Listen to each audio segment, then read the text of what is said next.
একটা derby cancel করে দিল, পুলিশ নেই, যথাসম্ভব পুলিশ দেওয়া যাবে না সে কারণে, কিন্তু আমরা রাজপথে দেখলাম যে পুলিশ ছিল, তাতে ব্রাজিল আর্জেন্টিনা ম্যাচ হয়ে যেত। এবারের ফাইনালে যদি আবার ডার্বি হয় তখন কি সেটাও বাতিল হয়ে যাবে? যৌথ আহ, যৌথ বিজেতা ঘোষণা করা হবে নাকি? well said. প্রথম কথা হলো প্রথম ডার্বিটা, রিগার্ডিং প্রথম ডার্বি, মোটামুটি আমি তোদের এই সব মাধ্যম দেখে মনে করলাম যে বাট আই ডু ফিল কিন্তু দুটো ডার্বি করানো যেতে পারত। প্রথমে বলা হয়েছিল যে ডার্বি করানো যাবে না, সেই জন্য ডার্বি বাতিল।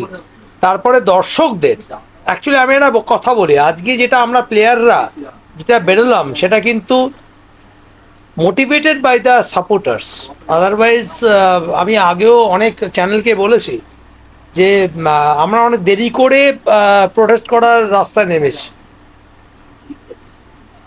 ওভারঅল একটা কথা বলি যে আনবিলিভেবল ফ্যাক্টর সব কিছু মিলে যে অদ্ভুতভাবে আমরা অনেককাল পরে নামলাম, দ্যাটস ইট। আর বাকি একটা কথা বলা যায়, হ্যাঁ পুলিশ তো প্রচুর পুলিশ ছিল, দুটো ডার্বি করানো যেতে পারে। ফাইনালের ডার্বি যদি হয় তখন কি হবে? তখনই কি আবার একই কথা? না, সেটা কেন হবে? কারণ অনেক কাল পরে ডার্বি হবে, কারণ ততদিনে অনেক কিছু পরিবর্তন হয়ে যাবে, হ্যাঁ না? মানে I am not talking of football, I am talking of the present condition. ততদিনে তোর মনে হয় নাকি অনেক অনেক কিছু পরিবর্তন হয়ে যাবে।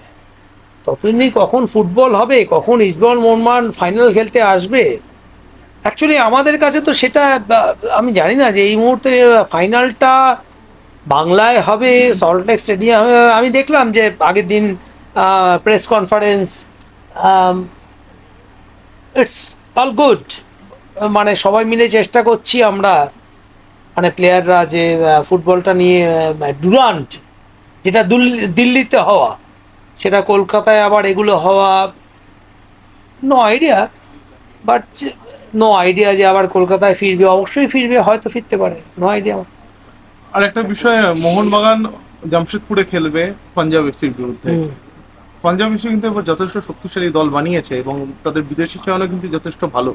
সেক্ষেত্রে মোহনবাগান ঘরের মাঠের বাইরে গিয়ে অন্য একটা মাঠে খেলতে চলেছে, বিষয়টা কতটা কঠিন হতে পারে সবুজ ব্রিগেডের জন্য?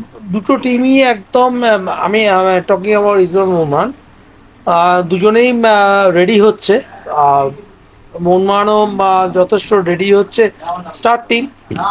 কিন্তু সমস্যা হলো যে প্রিপারেটরি একটা ফ্যাক্টর রয়েছে, আর পাঞ্জাব এফসি অনবদ্য খেলছে, টাফ ম্যাচ, দুটো টিমের জন্যই ভীষণ শক্ত ম্যাচ, এটা নিয়ে কোনো সন্দেহ নেই। কারণ মলিনার সমস্যা হলো যে আহ, সব প্রচুর কোয়ালিটি প্লেয়ার।